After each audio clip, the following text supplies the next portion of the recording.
Bonjour, everyone. My name is Rob Hughes. I'm the CISO of RSA. And today I wanted to talk to you a bit about securing your service desks. Uh, that's me. And just jumping right in, actually, before we do that, I was curious if anyone in the audience, have you worked on a service desk or a help desk before at some point in your career? Just show a show of hands there. So I'll come back to this later in the discussion because I think that's where a lot of folks tend to start their careers when they get into security. So let me talk a bit about the attack vector. Um, the idea here is that someone's impersonating an employee of your company and talking to your service desk or help desk and trying to get further into the organization. This is sort of the inverse, if you think that might be more common, where you hear about someone impersonating a help desk and contacting an employee and saying, hey, can I have your username and password? We just rolled out this new system and I need to get your credentials. So in this case, it's really flipped from that, and you're they're impersonating an employee trying to get information out of the service desk.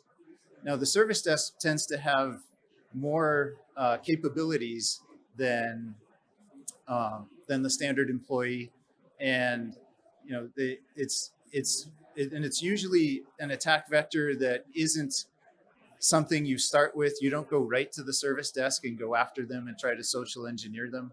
You probably have established maybe a foothold or had some information on the employee you're pretending to be already, and you approach the service desk with some of that information and see how far you can go. And it may be that you're just trying to get that next step or try to disable multi-factor authentication. Um,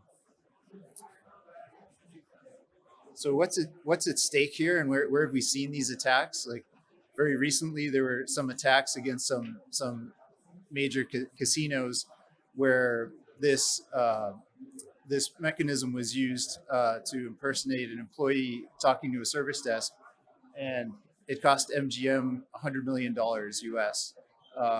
Cost Caesar's Palace a good amount of money. They had to pay a ransom for that, and there were several other companies affected in that attack as well. Uh, Last year, we also saw this mechanism being used with Lapsus, where they had uh, basically an impersonation and a set of attacks against service desks for several companies. That was part of their attack methodology. So let's get into the idea of the service desk a little bit and get to know them. Just generally, a lot of service desks are remote from their users. They're not necessarily going to know who is calling them or who those users are. If they all worked in the same building, sure, that's one thing. But nowadays, many are remote. They may be outsourced to other companies. You might the service desk personnel might not even work in the company that they're serving, and beyond that, you might also have a service desk that's in another country. So really feeling remote at that point, especially if you combine all of those things, how do you get a relationship with a group of people that are that separate from you and from your business? Um, so there was a very good paper back in 2001 that SANS published about service desks and protecting them and making them a security asset for your team. Now, a lot of the concepts from that paper still hold true today. It was very interesting to go through it, but you can tell certain things are outdated. I mean, it's over 20 years old, so you'd expect that. But just keep in mind, in 2001, we didn't have the ease of access with smartphones. With video conferencing was a bit harder. It was a different attack methods there. Even some of the basics are still good, but you need to adjust for things, newer things that are coming along. So, we talked about getting to know just a general service desk, but how about your own service desk in your company? When's the last time you've had a discussion with them and really understood any of the things that are, that they do each day, and what their stressors are? There's a and this is and it may be an uncomfortable conversation if you haven't talked to them in a while, but it's probably a good time to have that conversation and talk about, at first understand their capabilities. A help desk is expected to do certain things. They may be resetting passwords. They may be uh, onboarding. It's going to vary from company to company what they're allowed to do or what they're expected to do. But oftentimes, service desk personnel will even have more access to do than what they're expected to do, sometimes through an administrative account or a help desk administrative account where uh, they don't even utilize that in their day-to-day activities. Potentially they do more specific things, but they might have greater access, and that needs to be understood and looked at and pared down to just access that's needed for the job. The other thing to understand from the service desk is, what are their processes? Do they actually have well written, formulated processes, or is it sort of an ancient lore that's been passed down from person to person? Do you have some documented processes that I, as the security person, can go in and read through and try to understand and say, hey, are there the right checks and balances in this set of processes?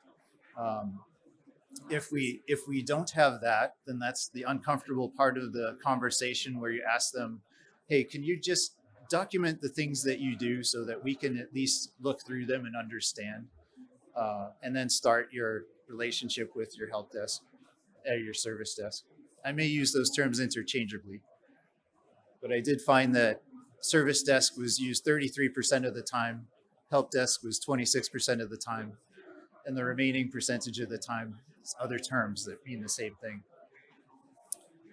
Um, Thinking about the service desk, one of the most important things in security, and also like having that bonding or interaction with another team, is the culture. When you think of the culture of the service desk, how can you establish that relationship with them? One thing we can do as security leaders, or leaders within a company, or just security folks, is make sure that they know that you have their backs. If they get into a situation where they've made a mistake, or where someone's putting a lot of pressure on them to go outside of process, that's where they need to know that and be able to have that confidence to say, no, sorry, we need to go back to this process, or I need this additional information, or I need to reach out to my security folks and just validate this, or your manager, or et cetera. Another thing to think about in the culture is just the morale of the service desk. And if you think back to when I asked people to raise their hands if they've worked in the service desk, it's not always the highest morale place. And many of us came from that background.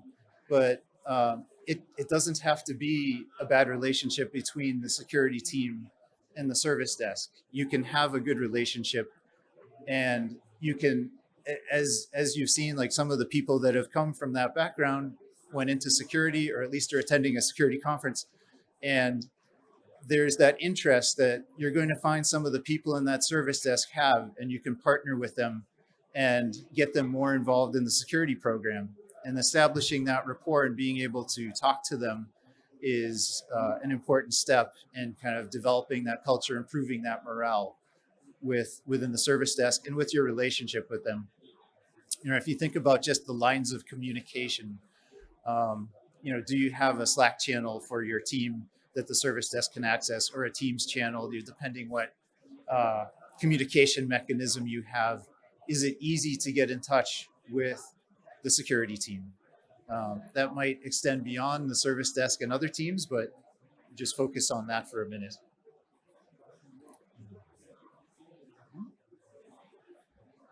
So jumping into more of the process piece of this, and the zero trust mindset, I don't know that we ever want to be somewhere where we really have zero trust in anything, because then you're sort of in an ethereal world and you might think that you're in the matrix.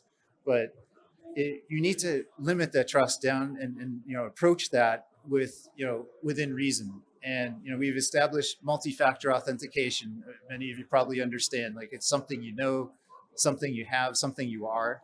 So you can use those concepts and kind of extend them when you're talking with business processes that might not be cyber processes. They might be something that comes through a ticket, or something that's a conversation or a chat where someone's asking a service desk to do something. What type of validation do you want to have there?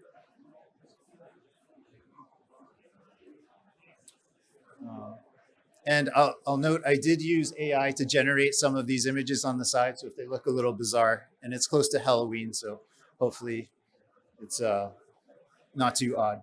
But thinking about sort of the out of band processes for validating a request, it could be as simple as something you have. I mean, we all have one of these. Call the phone number that your help desk has, or sorry, that your HR or your directory has for the service desk, and see who answers.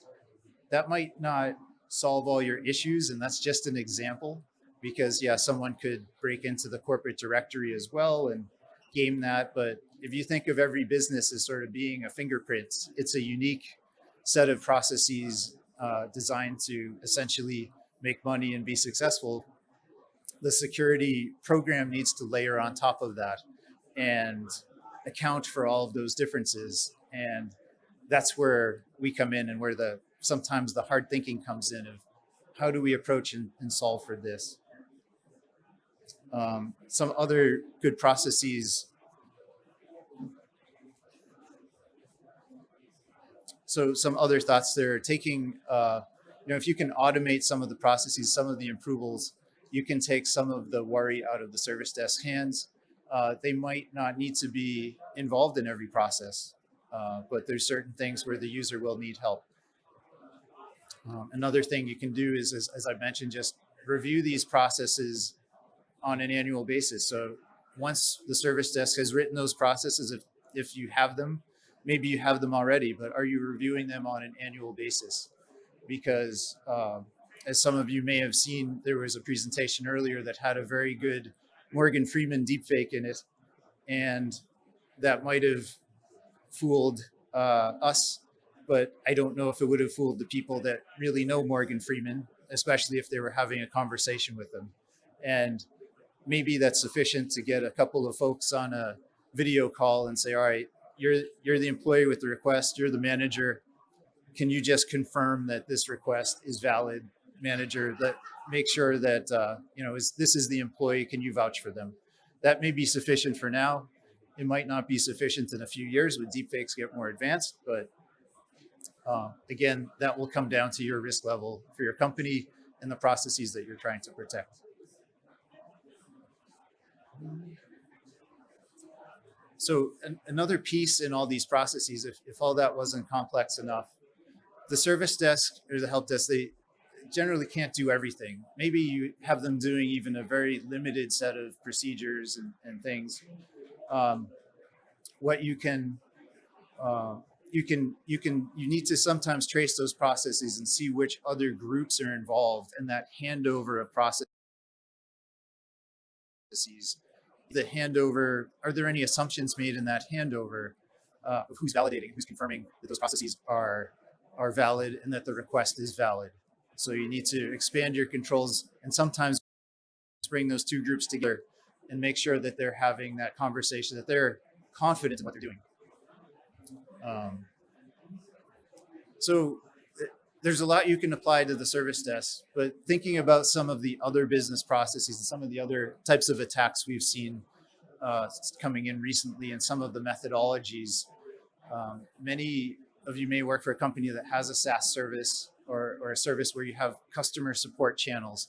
So just like your service desk that's handling your internal requests, you have an external set of requests that are coming in that you need to deal with and you need to put controls around. So that's another area to kind of delve into. And, do you have the right controls there? Are they doing the right checks for the actions that they can take? And then to jump a little bit further than that, the service and the support desk aren't the only two examples of where you might have a third party or a group of people that are interfacing with people and have access and can do things. So you need to think about some of your other business processes. We may have spent time thinking about that on the finance side and have good controls there. But what about your SOC, your MSSP, if it's outsourced, especially? And do you have, and what actions can they take? So, kind of the idea is doing that similar review to other business processes and making sure that you're well covered. Um, so what's the takeaway from this? If anything, if you haven't already, have that conversation with your service desk and think about some of the processes, the things that I've said. It's there's some well understood methodology to kind of protect against social engineering, but you can delve a little deeper and put the right processes around it for your business. And think about the other things beyond your service desk where you have business processes where people have capability to do high risk things or things that may cause damage to your company or your customer. And that's all for now. So thank you for listening to the talk. I really appreciate your time. Merci.